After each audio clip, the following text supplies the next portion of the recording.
Hello ಕನ್ನಡಿಗರೇ, welcome to my channel the home made cook real food for real families. ಇವತ್ತು ನನ್ನ ಮಗು ಅಮ್ಮ ಒಗ್ಗರಣೆ ಬೇಕಮ್ಮ ಅಂತ ಕೇಳಿದ್ದಾನೆ. ಅದಕ್ಕೆ ನಾನು ಅದು ಯಾವ ರೀತಿ ಮಾಡಬೇಕು ಅಂತ ನಿಮಗೆ ತೋರಿಸೋಣ ಅಂತ ವಿಡಿಯೋ ಮಾಡಿದ್ದೀನಿ ನೋಡಿ. ಇದಕ್ಕೆ ನಾನು ಮುಂಚಾಗಿ ಮಂಡಾಳನ್ನೇ ಇಟ್ಕೊಂಡ್ಬಿಟ್ಟು ವೆಜಿಟೇಬಲ್ಸನ್ನು ಕಟ್ ಮಾಡಿಬಿಟ್ಟಿದ್ದೀನಿ. ಆಮೇಲೆ ಹುರಿದ ಕಡಲೆಕಾಳು ಹಾಗೆ ಕರಿಬೇವನ್ನು ಡ್ರೈ ರೋಸ್ಟ್ ಮಾಡ್ಕೊತಾ ಇದ್ದೀನಿ. ನಿಮಗೆ ಬೇಕಾದರೆ ಒಣಮೆಣಸಿನಕಾಯಿ ಹಾಕ್ಕೋಬೋದು. ನಾನು ಕಿಡ್ಸ್ಗೋಸ್ಕರ ಎಲ್ಲ ಮಾಡೋದು, ಸೊ ಅದಕ್ಕೆ ಅದು ಸ್ಕಿಪ್ ಮಾಡಿಬಿಟ್ಟಿದ್ದೀನಿ.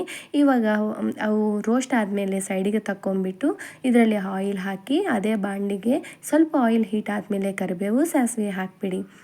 ಇವು ಚೆನ್ನಾಗಿ ಫ್ರೈ ಆಗಿದ್ಮೇಲೆ ನಾವು ಕಟ್ ಮಾಡ್ಕೊಂಡು ಇಟ್ಕೊಂಡಿದ್ದಿರುವ ಈ ವೆಜಿಟೇಬಲ್ಸನ್ನು ಹಾಕಿಬಿಟ್ಟು ಇದರಲ್ಲಿ ಸ್ವಲ್ಪ ಸಾಲ್ಟ್ ಆ್ಯಂಡ್ ಅರಿಶಿಣವನ್ನು ಹಾಕಿ ಇದು ಫ್ರೈ ಆಗ್ತಾ ಇರ್ತವೆ. ಅಷ್ಟೊತ್ತಿಗೆ ನಾವು ಅದು ಪೌಡರನ್ನು ಮಾಡ್ಕೊಂಬಿಡೋಣ. ನನ್ನ ಚಾನಲಲ್ಲಿ ಈಸಿ ಆ್ಯಂಡ್ ಟೇಸ್ಟಿ ಹಾಗೆ ಟೈಮ್ ಸೇವ್ ಮಾಡುವ ರೆಸಿಪೀಸನ್ನು ತೋರಿಸ್ಕೊಡ್ತೀನಿ. ನೀವು ಖಂಡಿತ ನನ್ನ ಚಾನಲ್ ಸಬ್ಸ್ಕ್ರೈಬ್ ಮಾಡಿಬಿಡಿ. ರೆಸಿಪಿ ಮಾಡಿದ ಮೇಲೆ ಹೇಗಿದೆ ಅಂತ ಕಾಮೆಂಟ್ ಸೆಕ್ಷನಲ್ಲಿ ಕಾಮೆಂಟ್ ಹಾಕಿ, ಲೈಕ್ ಹಾಕಿ, ಶೇರ್ ಮಾಡಿ.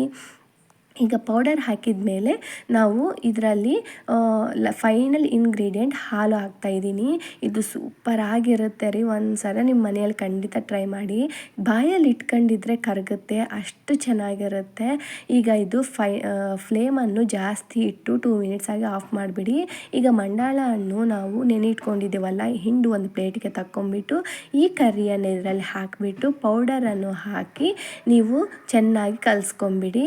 ಚೆನ್ನಾಗಿ ಕಲಿಸ್ಕೊಂಡಿದ್ಮೇಲೆ ನೀವು ಫೈನಲ್ ಇಂಗ್ರೀಡಿಯೆಂಟ್ ಇದು ಲಿಮೋನನ್ನು ಹಿಂಡ್ತಾ ಇದ್ದೀನಿ.